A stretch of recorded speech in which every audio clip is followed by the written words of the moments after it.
Lovely ones. I'm here with my beautiful friend Izelke, and we have been talking about the energy of betrayal and how easy it is for us to self-betray, and how important it is for us to stay connected to who we truly are.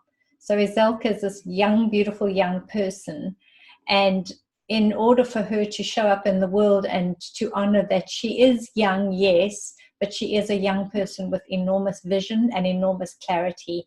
So I was wanting Izelke just to tell us about how is it that she's able to hold her energy when she goes into the workplace. My darling girl, share this with us.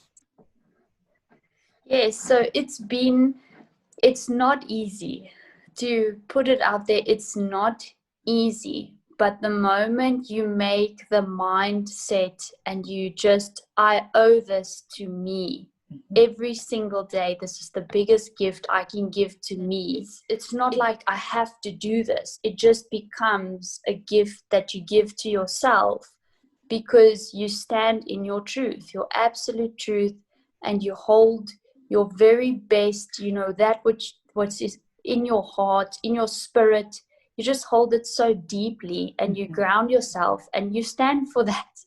You literally stand for that. And there's going to be a lot of times, even some days people will want to push you, and that's really good because then you see this is not what I stand for. God. And then you go back to that root, that feeling in your heart, and then you just stand for that.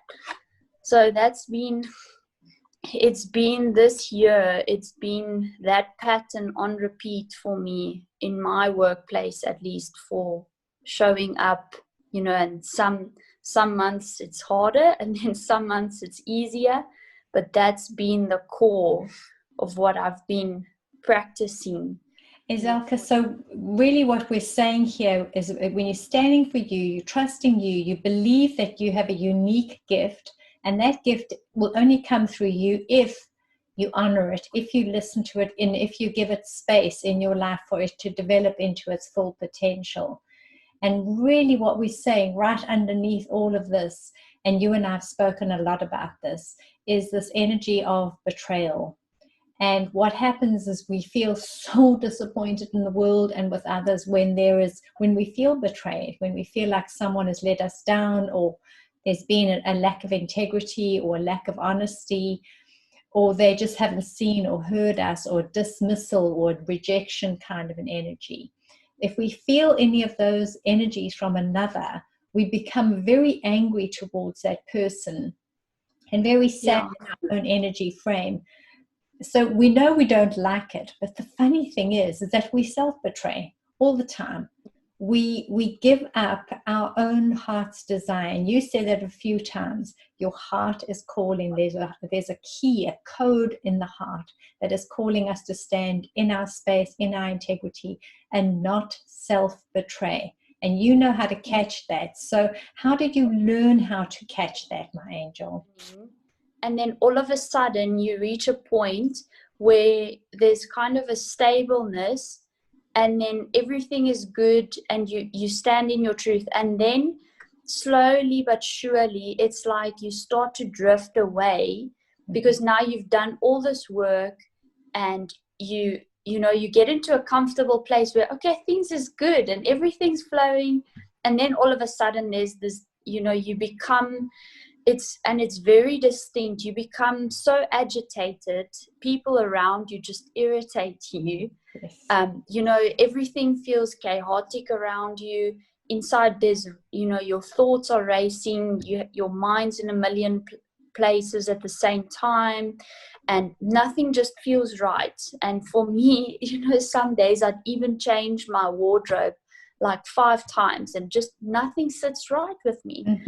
And and then all of a sudden, after a couple of times of, that repeated, one day I just sat there and I was like, you are your own worst enemy. And, everything that I do, I judge from myself. And, I'm so critical on myself. And that it kind of, I kind of, let that little light in me die. Yes. And that's such a big betrayal for Absolutely. yourself. Oh, And it's, it was just all of a sudden, I was just like, you know what, you won't ever be able to grow, because if everything around me falls down and there's only me, am I gonna stand there and say, well, I told you so? No, I have to be the person that stands up and is like, you did what you can. You did the very best in that moment. Okay, you have it inside of you. Pick yourself up. I love you. I care for you. I honor you. And let's move on.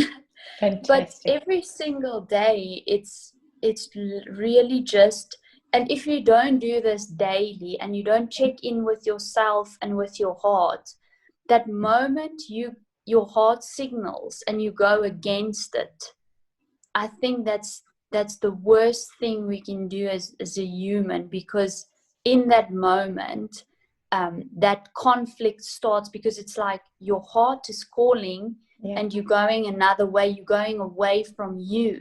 And if you only realized, okay, let me reset, get back to me, come to a neutral space. Okay, I need to constantly, like, meander with myself. But the moment, a stream can never flow in two different ways, without departing from another.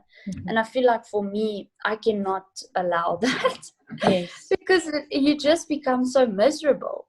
That's And you right. can see it in the world with people around you, they're just so miserable. That's And right. it took me such a long time to understand, how can one person have so many things and be so blessed and be so miserable?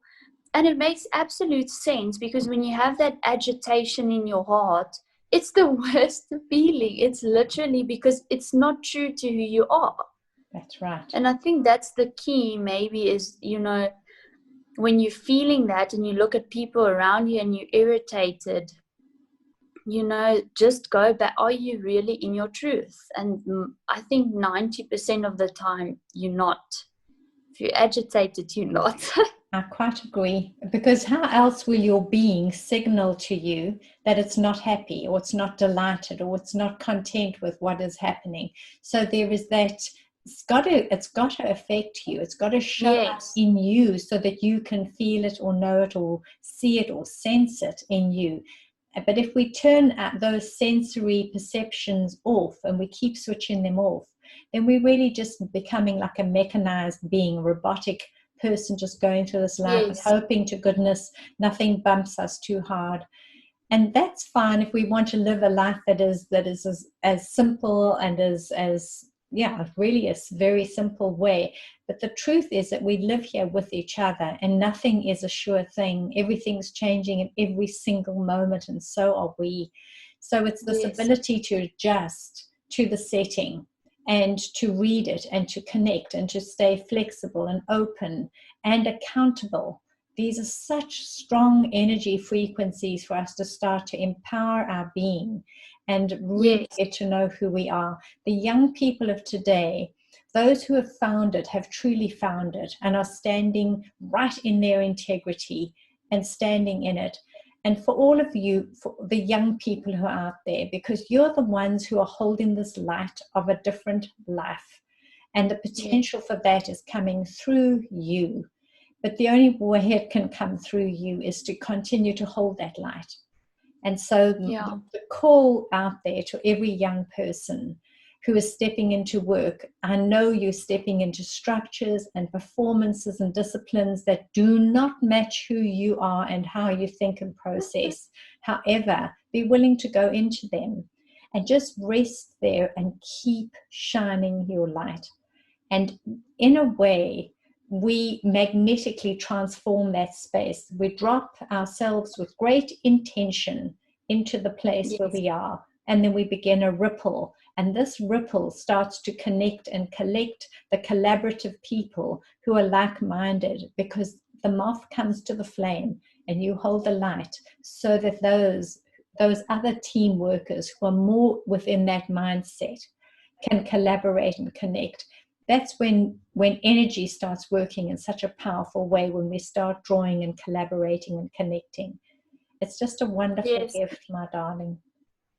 And it truly, in the beginning, when, people started talking about the shift, there was a period where I was really frustrated because I expected it to be immediate, but it was all so perfectly timed of how it unfolds, because it really, truly,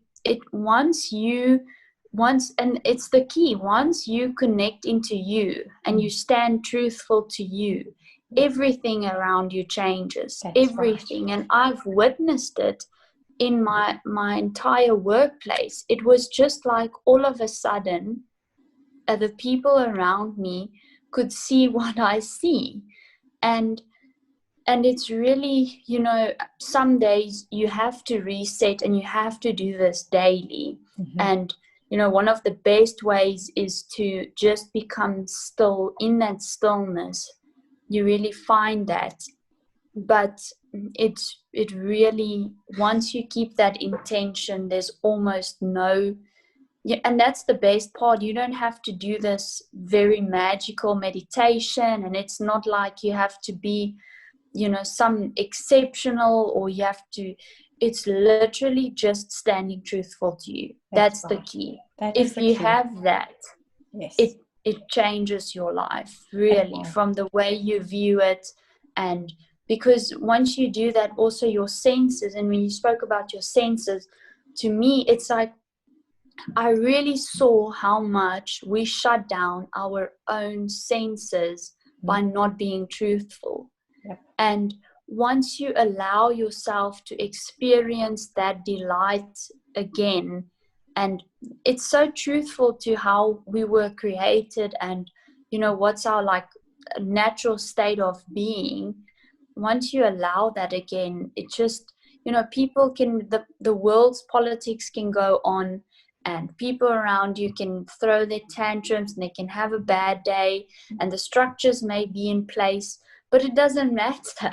Because you're standing in your truth. So the rest of the world, just, it's you in your own safe space. You're in your own inner world, and inside of that there's an entire universe.